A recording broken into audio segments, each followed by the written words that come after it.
Então olha só, não são as pessoas que Deus deu. Então você vê uma pessoa governando um país, por exemplo, fala, mas aquela pessoa aí é um tirano, é um corrupto, não sei o quê. Mas não é Deus que deu aquela pessoa para governar. Deus deu a autoridade para essa pessoa governar, mas não deu essa pessoa. Então essas pessoas que governam sobre a sociedade, elas são escolhidas por alguém. Então quem escolheu disse, eu quero essa pessoa governando sobre mim. Então se nós votamos em alguém, por exemplo, nós estamos dizendo para Deus, eu quero que o Senhor dê autoridade sobre essa pessoa que eu votei, para ela governar sobre mim. Veja bem, não foi Deus que escolheu, fomos nós que escolhemos. E essa pessoa que vai governar vai escolher outras pessoas que vão governar sobre nós. Olha aí, quem deu autoridade para ela foi Deus, mas a pedido nosso. Nós é que escolhemos, colocamos, falamos, Deus dê a sua autoridade sobre essa pessoa para governar sobre nós. Parte 1, deveres civis. Romanos 13, de 1 a 7. Tópico 1, a natureza do Estado. Tópico 2, o propósito do Estado. Tópico 3, a Igreja e o Estado. Na parte 2, nós vamos ver aí deveres morais. Romanos 13, 8 a 10. Tópico 1, a dívida que todos devem ter. Tópico 2, a segunda tábua da lei. Tópico 3, o segundo grande mandamento. E na parte número 3, nós vamos ver aí deveres espirituais. Romanos 13, de 11 a 14. Tópico 1, consciência escatológica. Tópico 2, consciência da salvação e do Espírito Santo. Vamos então na parte 1, deveres civis. Aí nós vamos ver Romanos 13, de 1 a 7. Então temos aí tópico 1, a natureza do Estado, tópico 2, o propósito do Estado e tópico 3, a Igreja e o Estado. Tópico 1, então, a natureza do Estado. O apóstolo Paulo parte do princípio de que toda autoridade é constituída por Deus. Não há potestade que não venha de Deus e as potestades que há foram ordenadas por Deus. Romanos 13, 1. A tradução Almeida Corrigida, Revisada e Fiel, usada aqui, deixa ambíguo o sentido desse texto ao usar a palavra potestade em vez de autoridade. O termo potestade dá uma conotação de que a referência seja a seres espirituais. Todavia, o termo exousia, autoridade, que ocorre 102 vezes em um Novo Testamento grego, 4 vezes neste capítulo possui o sentido, nesse contexto, de governantes civis. A referência, portanto, diz respeito às autoridades civis, quer locais, quer nacionais. O princípio da autoridade constituída ou delegada vem de Deus, e por isso o crente tem o dever de se submeter a ela. Esse princípio é fartamente documentado no Antigo Testamento, onde é mostrado que nenhum governante exerce autoridade fora do domínio de Deus. Provérbios 8, 15, 16, Daniel 2, 21, Isaías 45, de 1 a 7. Vamos ver, por exemplo, então vamos ver Isaías 45, de 1 a 7, que fala de Ciro.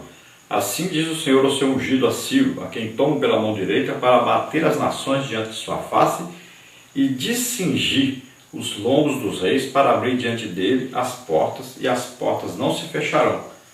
E eu irei adiante dele, e endireitarei os caminhos tortuosos, quebrarei as portas de bronze e despedaçarei os ferrolhos de ferro.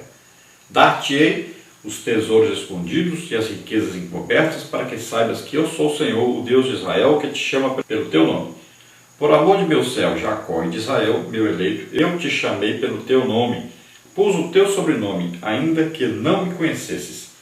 Eu sou o Senhor, não há outro. Fora de mim não há Deus. Eu te cingirei, ainda que tu não me conheças, para que se saiba desde o nascente do sol e desde o poente que fora de mim não há outro. Eu sou o Senhor e não há outro. Eu formo a luz e crio as trevas, eu faço a paz e crio o mal. Eu sou o Senhor, faço todas essas coisas. Então veja que interessante. Deus está dizendo bem claro que ele escolhe Ciro, dá autoridade a ele, ainda que ele não conheça Deus. Olha aí. Então Deus deu uma autoridade a ele para fazer certas coisas para Deus.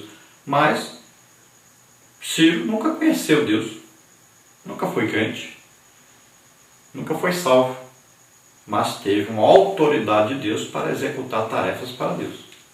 Então aqui é usada a palavra potestade, que é exatamente uma autoridade. Em algumas traduções já tem a palavra autoridade.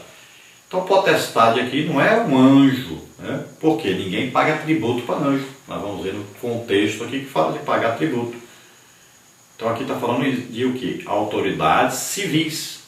Então são pessoas que vão ser investidas de uma autoridade vinda de Deus para poderem governar. Essa palavra aí no grego, exousia, significa autoridade. Então aqui é usada a palavra potestade, mas com o mesmo sentido de autoridade. Sempre lembrando que a autoridade quem dá é Deus, sobre pessoas. Agora essas pessoas não quer dizer que Deus escolheu essas pessoas para poder ser autoridade sobre nós.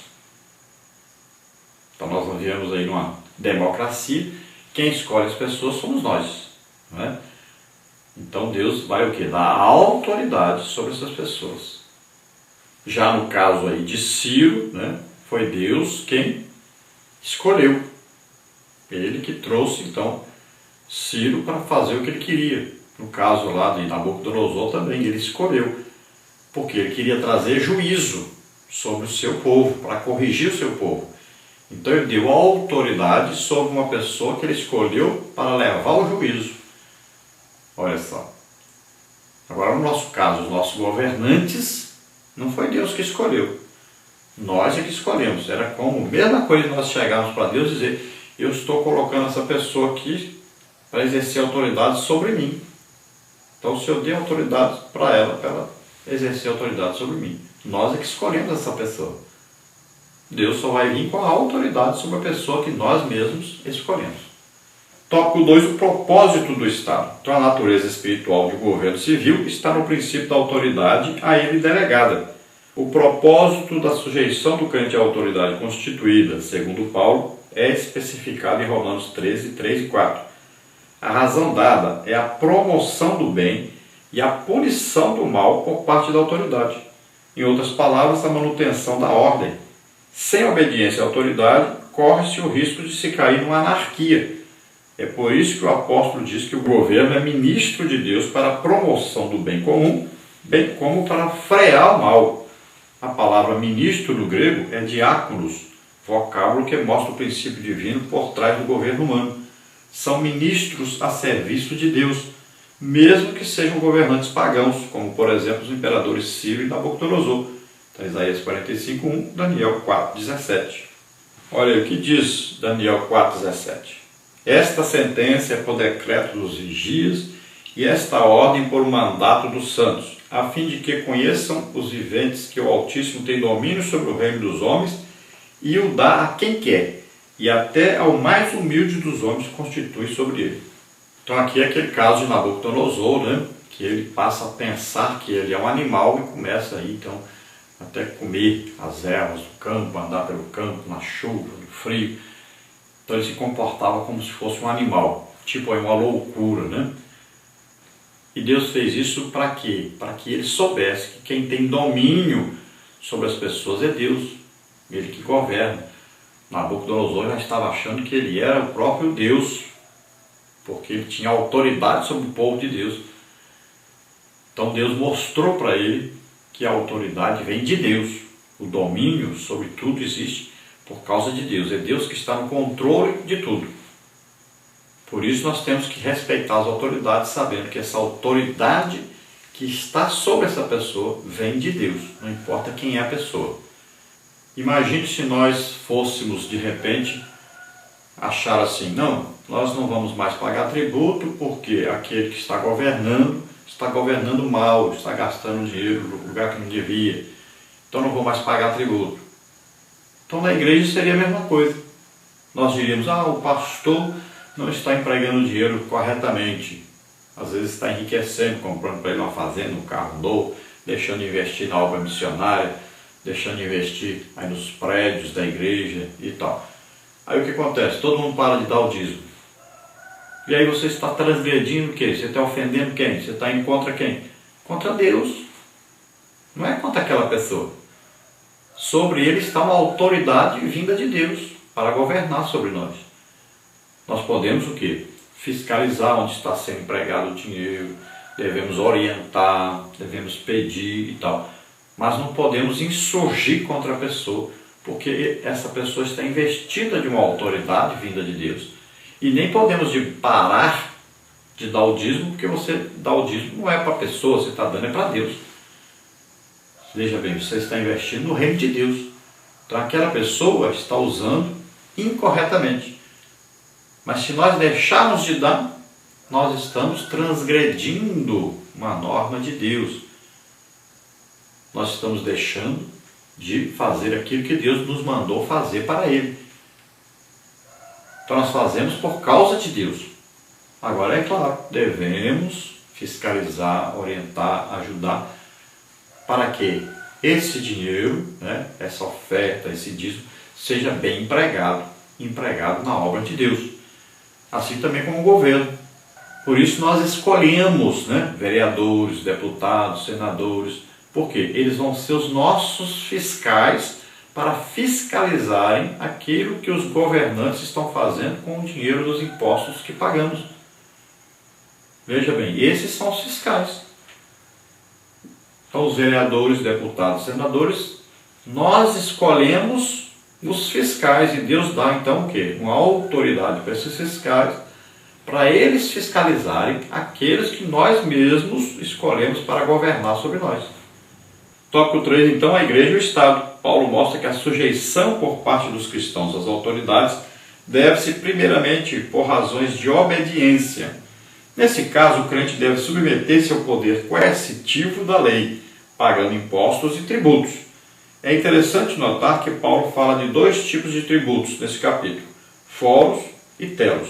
O primeiro termo é uma referência aos impostos diretos, enquanto a segunda aos indiretos. Paulo aconselhou os crentes a cumprirem seus deveres pagando seus impostos. Mateus 22, 21. Mas havia uma razão a mais para a submissão à autoridade, a consciência do crente. O crente não deveria se sujeitar às autoridades simplesmente por medo da lei, mas por uma questão de consciência diante de Deus. O princípio bíblico em relação às autoridades é que o cristão as respeite e as honre. Romanos 13, 7.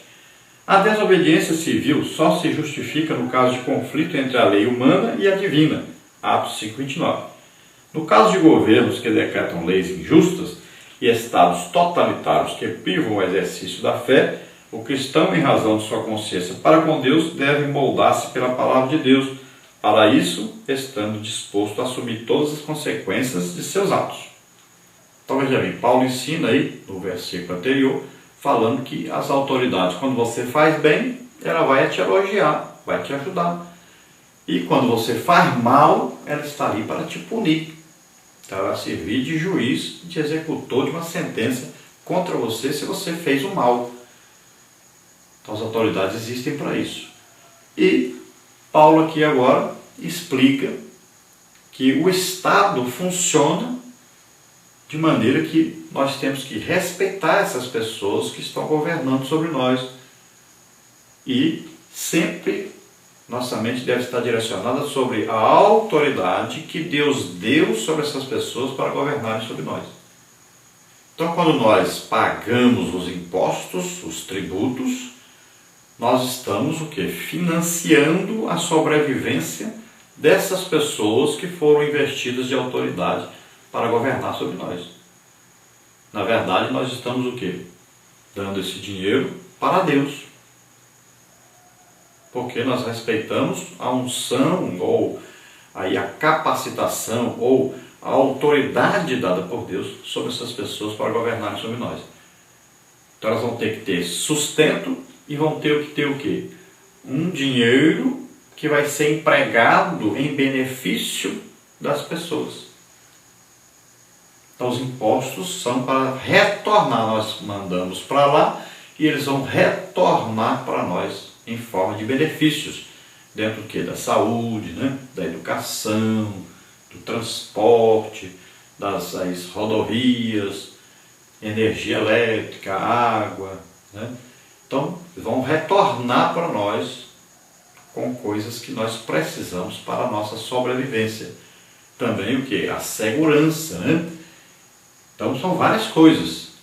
As comunicações, tudo isso. Então, vai ter um retorno para nós, para a nossa sobrevivência, para que a sociedade funcione corretamente.